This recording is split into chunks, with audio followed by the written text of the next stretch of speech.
we have to estimate the quotient. So let me copy our example. We have 0, decimal point 0, 0, 0, 0, 9, 2, 3, divide by 4, decimal point 4, 4. So first we have to front round each decimal number. So we have to round to the first non-zero digit. In first example will be 9, in the second is 4. So we have to round these two decimal numbers.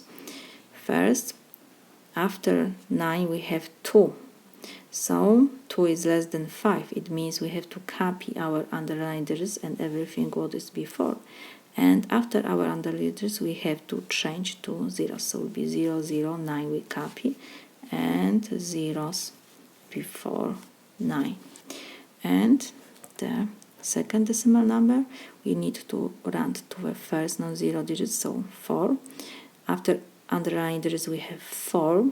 4 is less than 5, so we have to copy our underlying digits decimal point, and every digit after our underlying digits we have to change to zeros.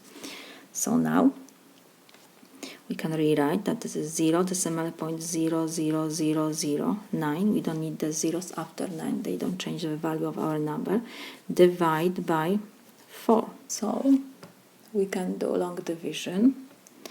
Our divisor is 4, is whole number. And we have 0, decimal point 0, 0, 0, 0, 9.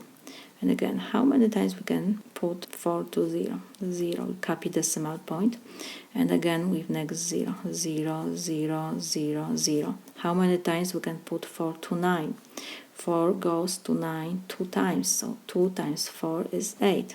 Subtraction, 9 minus 8 is 1. We have a remainder different than 0, so we need to add extra zeros after 9 to our dividend, and next we have to take down next 0, so it will be 10. How many times 4 goes to 10? 2. 2 times 4 is 8.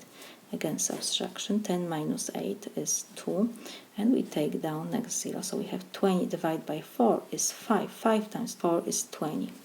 So our remainder is 0. We finish long division.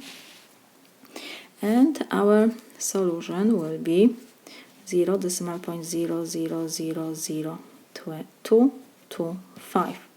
So this is the estimated quotient. This is my solution.